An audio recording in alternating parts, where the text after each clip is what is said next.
There's a line to a quarry at the end of Thomas's branch. It goes for some distance along the road. Thomas was always very careful to whistle here in case anyone was coming.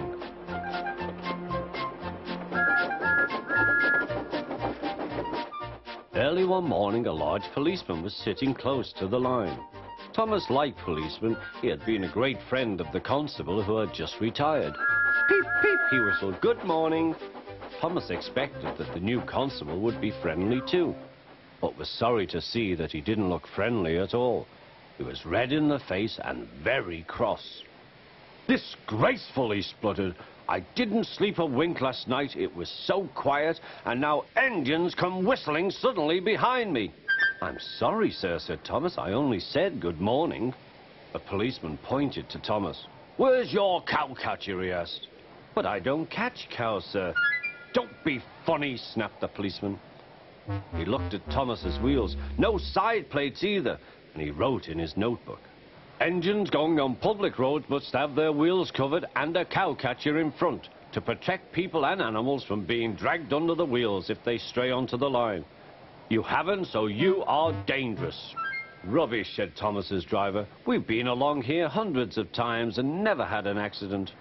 "That makes it worse," the policeman answered. He wrote "regular lawbreaker" in his book. Thomas puffed sadly away.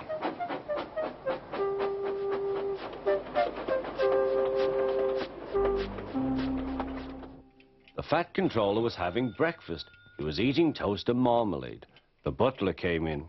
"Excuse me, sir, you are wanted on the telephone." "Bother that telephone," said the fat controller. "I'm sorry, my dear," he said to his wife. "Thomas is in trouble with the police, and I must go at once." At the station, Thomas's driver told the fat controller what had happened. "Dangerous to the public, indeed. We'll see about that." The fat controller spoke to the policeman. But however much he argued with him, it was no good. "The law is the law," he said, "and we can't change it." The fat controller felt exhausted. "I'm sorry, driver," he said. "It's no use arguing with policemen. We will have to make those cowcatcher things for Thomas, I suppose." "Everyone will laugh, sir," said Thomas. "They'll say I look like a tram." The fat controller stirred. Then he laughed. "Well done, Thomas. Why didn't I think of it before? We want a tram engine. When I was on my holiday, I met a nice little engine called Toby. He takes trucks from the farms, but the lorries are taking over most of his work, and he needs a change. He has cowcatchers and side plates. I'll write to his controller at once."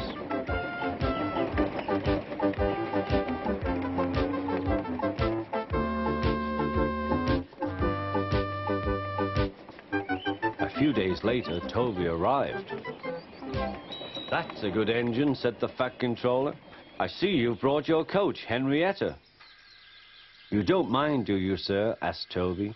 "The station master wanted to use her as a hen house, and that would never do." "No, indeed," said the fat controller. "We couldn't allow that."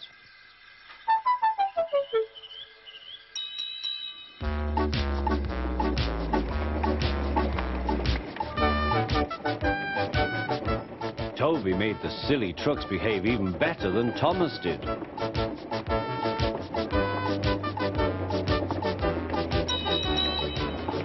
Oi, you!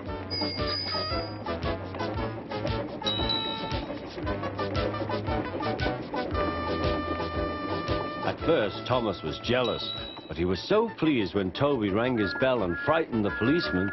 They've been firm friends ever since.